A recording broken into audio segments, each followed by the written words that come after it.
Hey y'all, it's Stephen Van Kampen-Lewis, and today I want to talk a little bit about summertime Catasetum care outside. As you can see, I'm under the shade cloth in my backyard, and this is where I grow all of my Catasetums during the hottest time of the year. Really most of the year actually, from about early April, assuming they're ready to be watered, they come outside, and then I'll grow them outside until about mid-November is when our weather gets cold enough to really drive me back inside. However, I think this is probably the easiest time of year to grow Catasetums. Generally, for how I grow them, I'm hitting them with a hose every single day. Of course, most of you who have watched me for a while know that I grow in the PET method, and I'll show you what that looks like here in a moment if you're not familiar with that. But basically, you have your orchid in a plastic bottle with holes punched in the bottom so a small water well forms in the bottom. And that really provides a lot of moisture for the plants. So what I want to do is I want to talk a little bit about some of the easy things that happen when growing outside and some of the trials and tribulations, the issues that can arise. Primarily, well, there's a bunch actually. I guess we could just jump right into it. You know, one of the most common things I think that really trip people up outside is their plants getting burned. And so what happens, of course, is the sun changes angle all summer long, and maybe you've got your plant in this perfect spot at that particular time. Sun angle changes and your plant isn't used to that, so it burns the leaves, and suddenly you are left with a scorched plant. Hopefully it's not too bad, but it does happen. So you want to pay attention to the angle of the sun, and if you can, do something like this, where no matter what angle the sun happens, it's always under, what I'm growing it under is a 50% shade cloth. So here in central South Texas, 50% is good. So if you're farther north, if you're up in the northeast, there's no reason for any shade cloth at all. In my opinion, it doesn't get hot enough, it doesn't get dry enough, and the plants are able to cool off, especially at night. Whereas down here, not so much. I've tried it actually, and it just doesn't work. The plants do eventually get burned with our 105-degree temperatures. So right now, you might be able to see a little sweat on my brow. It's only 95 degrees. And we've had a really nice, cool, not cool, but sort of average temperature summer with a bunch of rain. And so my plants look absolutely great. And I'll turn the camera around in a sec and talk a little bit more about what my plants look like and why they can be sort of a goal for how you get yours to look during this time of year. And of course, right now it's almost early July, so it's the end of June, early July, sort of peak growing, outdoor growing season for just about everyone around the country. And so that makes me think, think about the temperatures. What are the temperatures that your orchids are experiencing? What are the temperatures that your Catasetums are experiencing? For me, like I just mentioned, it's hot here in Texas, right? So it's 95 to 105 roughly this time of year during the day. And then at night, it's about 75 to 80 degrees. And so that's like primo perfect Catasetum growing temperatures. So anybody who's watching this saying, wait a second, I'm growing inside and I'm growing it at, room temperature, which is 70 to 75 degrees, let's say. Is that warm enough? The answer is probably no. Your plants are really gonna enjoy the hotter temperatures at this time of year for it. So if you can get them outside and growing in the heat, the hottest part of the day, the hottest part of the year, they're probably gonna do much better. Nighttime temperatures, like I said, 75 to 80 degrees is really good for this group. If you can get them outside, if you can provide those temperatures, that's good. If your temperatures at night are 65 or above, that's probably fine. If you're even dipping below that occasionally, I think that's fine as well. The plants during active growth are much less susceptible to rot than say they are during the winter when they're fast asleep. Now, of course, we all know that Catasetums, when they're actively growing, are super thirsty and super hungry. So they want tons and tons of fertilizer. They want tons and tons of water. For example, I don't let mine dry out even a little bit. From the time that they start getting water, I immediately hit them with the hose. They're soaked all the way until probably early November, and then I start backing off on the water so that when I bring them inside, I don't need them to be soaking wet all the time. I'm providing lots and lots of fertilizer, so take whatever you fertilize typically and probably double it, and that's going to work really well for your Catasetums. Of course, if you're watering the rest of your collection with a hose or a watering can, it's easy to just do the same fertilizer that you're doing for the rest of the collection, and then sprinkle some slow release fertilizer pellets on top. Or you can do what I do, is take Jim's Purely Organic, which is a powder, and then squish it into these little containers, and that provides supplemental fertilization. So they get extra. And not only are they getting extra compared to the rest of the collection, they're getting sort of a different type of fertilizer. It's an organic fertilizer. Of course, it takes microorganisms to break down that fertilizer.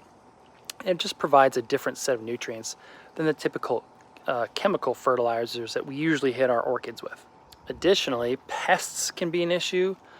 I don't find spider mites to be particularly bad at this time of year for my Catasetums, but I know other folks do, so you'll want to treat those as soon as you can.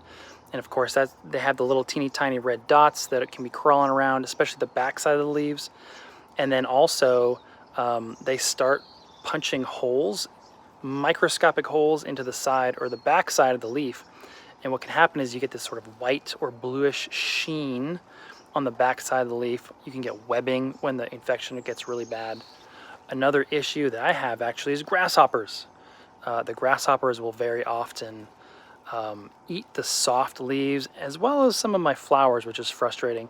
I haven't found a good way to combat them, but this year, I've noticed that they kind of hit the same plant over and over again, and the grasshoppers are kind of sneaky, so when they see me, they'll kind of hide.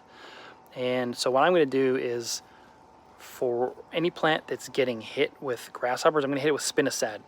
And spinosad is, it's an organic bacteria actually that attacks the insides of chewing insects like grasshoppers. So I'm going to give that a shot this year and see if that helps.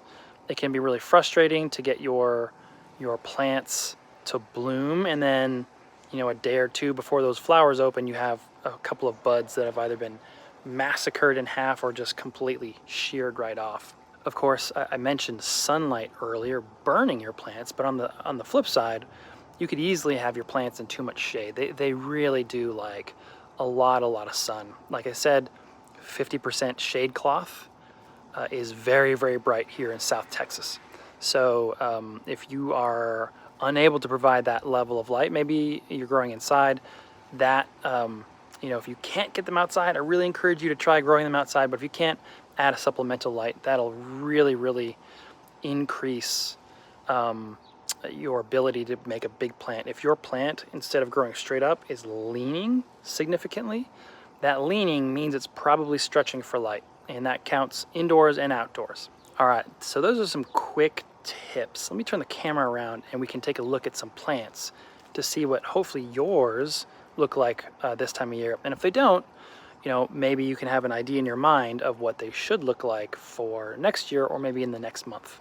Hey, if you found this video at all helpful, please feel free to hit the thanks button down here at the bottom of the screen. Any contributions, like $1 or $2 even, would be super helpful in getting me to other cool places around the country so that I can film different shows or even back to Brazil. As always, thank you very much appreciated. All right, so this is most of the collection, and we have the rest there on the ground simply because I don't have enough hangers to get them up. So I need to order some more, and that is on the list of things to do, but that's not really important right now. We're here looking at what hopefully your Catasetums look like. Hopefully you have lots and lots of new leaves on big plants with tons of leaf growth, and these things should really be getting larger and larger, and then some of your early stage plants are probably going to look like this, and then as they get larger and larger, they sort of send out a ton of leaves, and those leaves really turn into these sort of palm tree size things, and I'm being a little facetious here, of course. And then after a while, of course, the pseudobulbs really start to fatten, and then the pseudobulbs get really big, like they're back there with Fong Sing. And so I've got a pretty good variety of plants in the various stages, from ones that are sort of just getting going here